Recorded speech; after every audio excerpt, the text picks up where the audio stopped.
इस वक्त हमारे साथ हमारे दो सहयोगी मौजूद हैं। आदिति नागर संसद भवन से इस वक्त लाइव हमारे साथ मौजूद हैं।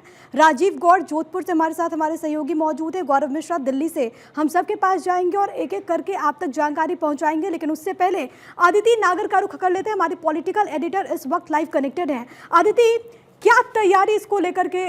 ठीक है, आदिति के पास हम जाएंगे, लेकिन उससे पहले गौरव का एक बार फिर से रुख कर लेते हैं। गौरव हमारे साथ हमारे सहयोगी मौजूद है, इसके अलावा अक्षय भी हमारे साथ हमारे सहयोगी कनेक्टेड है। गौरव, लेकिन सबसे पहले आप बताइए कि क्या तैयारी, और क्योंकि कल बीते रात इसे पास कराया गया लोकसभा में और जिस तरीके से चर्चा हुई हमने देखा, आम लोगों के बीच इसको लेकर के किस तरीके की प्रतिक्रिया? बिल्कुल, देखिए, कल अगर बात करें, कल का दिन बहुत महत्वपूर्ण दिन था और लगातार जिस तरीके से कल इस बिल को लेकर के हमने देखा लोकसभा में जब चर्चा की शुरुआत हुई, तो खास करके अगर हम बात करें तो जिस तरीके से इस पूरे चर्चा की जब शुरुआत हुई तो जो अलग अलग दलों के जो सांसद थे, पार्टियों का जो प्रतिनिधित्व करते, उन्होंने अपनी बातों को रखा। लेकिन कल जिस तरीके से इस पूरे बिल को डिफाइन करने का काम किया, किरण रिजिजू ने बताया कि किस तरीके से जो वक्फ है, जब ये अब संशोधित होगा तो इसमें किस तरीके से खास करके जो पिछड़े मुसलमान है, पसपंदा मुस्लिम्स हैं, बोरा मुस्लिम्स हैं, उनको किस तरीके से अब इनमें सहभागिता मिलेगी। क्योंकि आप देखिए, अब से थोड़ी देर पहले हम जो आंकड़े दिखा रहे थे, पूरे भारतवर्ष में जो वक्फ के लैंड हैं, जो उनके पास ज़मीनें हैं, अगर आप उसको देखिए तो जिस तरीके का रेवेन्यू आना चाहिए, कल गृहमंत्री अमित शाह ने इस बात को कहा कि रेलवे से जितना रेवेन्यू आता है उतना रेवेन्यू अगर हम देखें तो उसके बराबर कहीं कोई रेवेन्यू नहीं है वक्फ की, जो देश भर में वक्फ की जो ज़मीनें हैं। तो ये कहीं ना कहीं दिखाता है कि किस तरीके से जो लैंड है वो किस तरीके से कब्जा किया गया था। और उसके बाद अब जब ये नया कानून अब पूरी तरीके से परिवर्तित होकर के क्लियर हो जाएगा, तो अब आने वाले दिनों में जहां जहां वक्त की ज़मीनें होंगी वहां पर किस तरीके के नियम कायदे कानून होंगे और उसका जो फ़ायदा है वो मुस्लिम वर्ग को किस तरीके से मिलेगा। जामा मस्जिद के इलाके में मेरी मौजूदगी है और यहाँ पर तमाम जो लोग हैं, देखिए कुछ लोग सुबह सुबह पहुँचे भी हैं, मैं बात करने की कोशिश करता हूँ यहाँ पे। ये बताइए कि जिस तरीके से अगर हम बात करें, कल लोकसभा में वक्फ का जो ये बिल है उसको पास करा लिया गया और राज्यसभा में आज पास किया जाएगा, आप इसे कैसे देखते हैं? कितना समझ आता है ये और सरकार क्या कर रही है? ये भाई, सरकार तो अपने हिसाब से सही कर रही है। जो पिछली वक्फ बोर्ड की जगहें हैं, वक्फ बोर्ड वाले ही जो बेच करके खा जाते हैं और हमें भी नहीं पता लगता, फिर बाद में परेशानी होती है, लड़ाई झगड़ा होता है। तो उससे तो बेहतर है कि ये है सही जो अब हो रही है। भाई यही तो कहा इन्होंने कि भाई जो हो गया पीछे छोड़ो, अब आगे जो होगा वो ऐसे होगा। जो कानून पास किया है आगे के लिए वो ऐसे होगा, जो पीछे है उसको छोड़ दो, बस। तो सही है। कुछ लोग मुस्लिम समाज को बरगलाने का भी काम कर रहे हैं और जो धारणा उनके अंदर बनाई जा रही है, क्या कल के बाद आज कुछ धारणा बदली है? कुछ समाज के लोगों का कुछ ऐसा जो एक विचार था उनका कि तो मुस्लिमों का हक छीना जा रहा है, कुछ ऐसा आप लोग सोचते हैं? कुछ धारणा बदली है? धारणा तो बात यह है कि देखिए, अभी तो आम पब्लिक के अंदर इस कानून में क्या है यही नहीं पता। भाई जब लोग बागों को, आम पब्लिक को, आम नागरिक को ये समझ आएगा कि यार अब जो ये नया कानून बना है तो उसके अंदर ये संशोधन किया गया, इसका ये मतलब है, तो उसके बाद भी तो पता चलेगा ना। आम नागरिक को अभी नहीं पता कि ये क्या है क्या नहीं है। तो ये सुबह सुबह अपनी दुकान पर आए हैं, अपने काम को भी कर रहे हैं, लेकिन देखिए अच्छी बात है गौरव कि सज्जन को मालूम है कि आखिरकार ये क्या है और जो भ्रांतियां इसको लेकर के फैलाई जा रही, कम से कम ये एक बात अच्छी है कि आम लोग जानते हैं, आम जनता जानती है कि क्या असर उनका पड़ेगा और क्या सच है क्या गलत। इस वक्त हमारे अलग अलग सहयोगी अलग अलग जगहों से मौजूद है। सत्यप्रकाश सोनी आपको स्क्रीन पर नजर आ रहे हैं, महाराष्ट्र से हमारे साथ हमारे सहयोगी मौजूद है, लखनऊ से नीलेश हमारे साथ कनेक्टेड है, अस्मित सिन्हा पटना से हमारे साथ हमारे सहयोगी मौजूद हैं और अक्षय भी हमारे साथ हमारे सहयोगी इस वक्त दिल्ली से मौजूद है, वक्फ कार्यालय के बाहर से। लेकिन अक्षय, अब ये बताइए कि आगे की रणनीति क्या होगी? क्योंकि जब इस बिल को लाया गया, हमने संसद के भीतर देखा विपक्ष की तरफ से तमाम बड़े चेहरे जो कि इसकी मुखालफत कर रहे थे, all India Muslim personal law board की तरफ से भी कहा गया कि इसको चैलेंज किया जाएगा। लेकिन अब अगला कदम क्या, विपक्ष के लिहाज से और एआईएमपीएलबी के लिहाज से?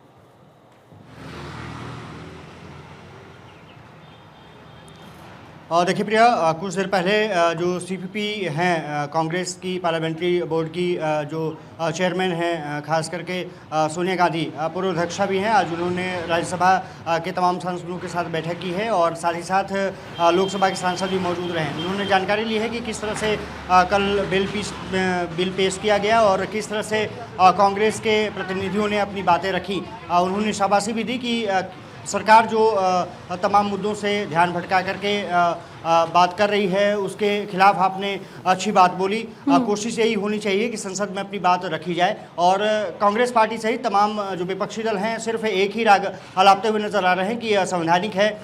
जिस तरह से असदुद्दीन ओवैसी ने कल बिल के पेपर्स को फाड़ दिया था, उसको लेकर के अमित शाह और जो सत्ता पक्ष के सांसदों ने उनकी आलोचना भी की कि खुद संवैधानिक काम विपक्ष के लोग करते हुए नजर आ रहे हैं, जबकि इस बिल में ऐसा कुछ नहीं है जिससे कि मुस्लिम जो लेकिन आम जन अक्षय है यहाँ पर एक चीज समझाइएगा कि कांग्रेस पार्टी की क्या स्ट्रैटेजी है। ठीक है, एक तरफ तो कांग्रेस के बड़े नेता हैं जो कि कह रहे हैं कि आपने अच्छे तरीके से अपनी बात रखी, लेकिन इतने बड़े मुद्दे पर कल ना प्रियंका गांधी बोली ना राहुल गांधी बोले।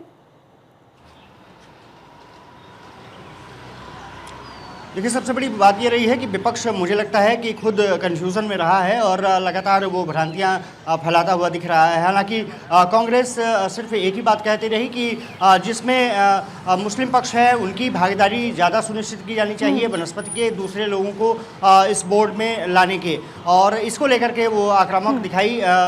खास करके राहुल गांधी भी इस मुद्दे पर मुखर रहे और उन्होंने कहा कि सिर्फ ध्यान भटकाने के लिए इस तरह के बिल लाए गए हैं। अब सबसे बड़ी बात यह है कि क्योंकि लोकसभा में बिल पेश किया गया, वहां से पास भी करा लिया गया, राज्यसभा में आज उसको पेश किया जाना है और मुझे लगता है सरकार के लिए बहुत चुनौती नहीं रहने वाली है, वहां से भी पास कर लिया जाएगा। बात बोली, इसी को आगे बढ़ाते हैं। हमारे साथ हमारी पॉलिटिकल एडिटर अदिति नागर इस वक्त संसद भवन से लाइव मौजूद है। अदिति, मुझे याद है कि कल जब किरेन रिजिजू ने इस बिल को टेबल किया तो उन्होंने कहा कि सरकार उम्मीद लेकर के आई है, ये एक नया सवेरा है और ये वक्फ संशोधन बिल, इसका नया नाम उम्मीद कर दिया गया है।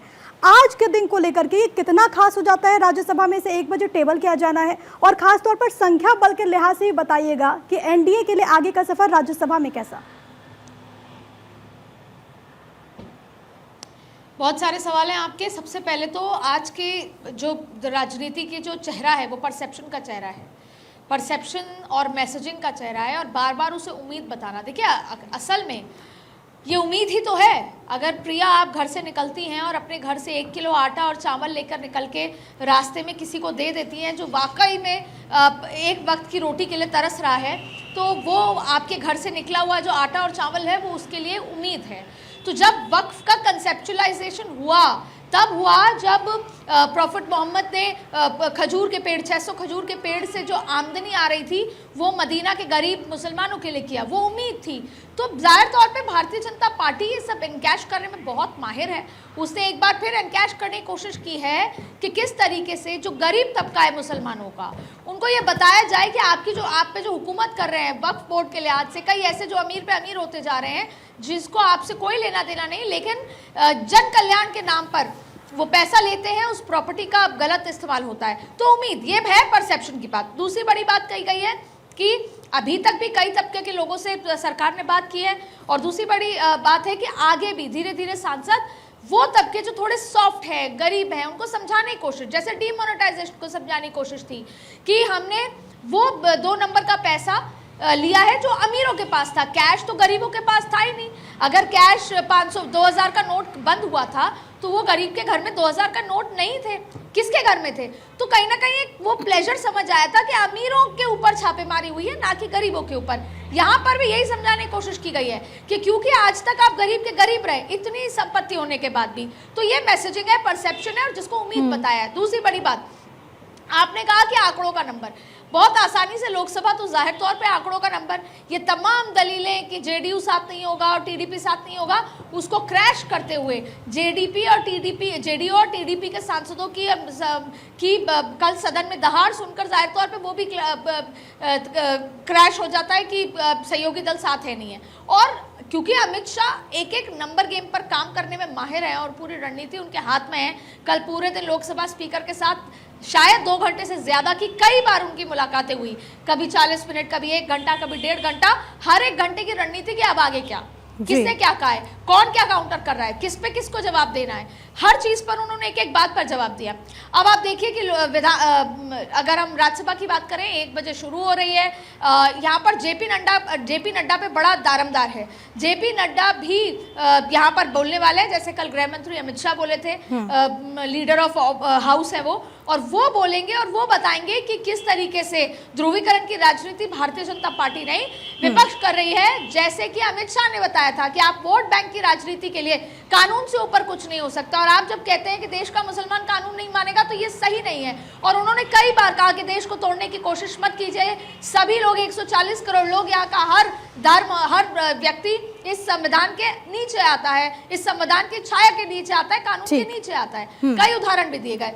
तो जहां तक बात है आंकड़ों का, राज्यसभा में पूरे आंकड़ों की तैयारी हो चुकी है, आंकड़ों में कोई कमी नहीं है और भारतीय जनता पार्टी का ये एज है। और जब कल ये हाउस खत्म होगा, सिनेडाई होगा अनिश्चितकाल के लिए, उससे पहले लोकसभा राज्यसभा में वक्फ बिल पारित हो चुका होगा। ये सरकार प्रतिबद्ध है और सरकार की मैथमेटिकल, पॉलिटिकल, हर तरह की प्लानिंग इस पर कर ली गई है। और जैसे ही कल सिनेडाई होगा तो जैसे कहते हैं कि पार्लियामेंट से पेवमेंट तक किस तरीके से मैसेजिंग करनी है, तैयारी उसकी भी हो चुकी है। और ये एक और ऐतिहासिक कदम होगा। और अदिति जिस बात का जिक्र कर रही थी कि जेपी नड्डा भी आज राज्यसभा में अपनी बात रखेंगे, क्योंकि राज्यसभा में वो नेता सदन है, तो एक तरीके से आप समझ सकते हैं कि सभी जो बड़े धुरंधर है भारतीय जनता पार्टी के, वो यहाँ पर मोर्चा संभालते हुए नजर आ रहे हैं। एक बार लखनऊ का रुख कर लेते हैं। नीलेश हमारे साथ, हमारे सहयोगी इस वक्त मौजूद है। नीलेश, कल लोकसभा में हमने देखा खूब गहमा गहमी हुई, अखिलेश यादव ने भी अपनी बात रखी, बिल का विरोध किया, लेकिन जब लखनऊ की बात होती है तो वहां के जो आम लोग हैं उनके मन में क्या है? क्योंकि एक तरीके से ये भी बात कही गई है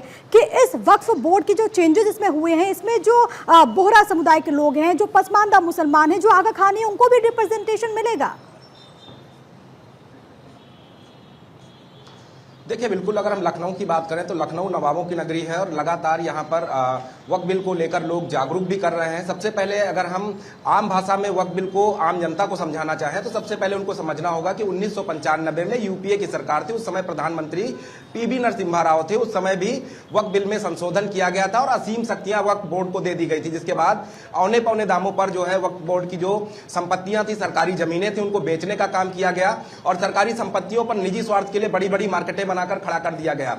उसके बाद 2013 में भी यूपीए सरकार थी और उस समय भी जो है वक्फ बिल में संशोधन किया गया और उसमें भी बदलाव करके अपने ही लोगों को फायदा पहुंचाने का काम किया गया। अब वर्ष 2025 और मोदी की सरकार है और एक बार फिर से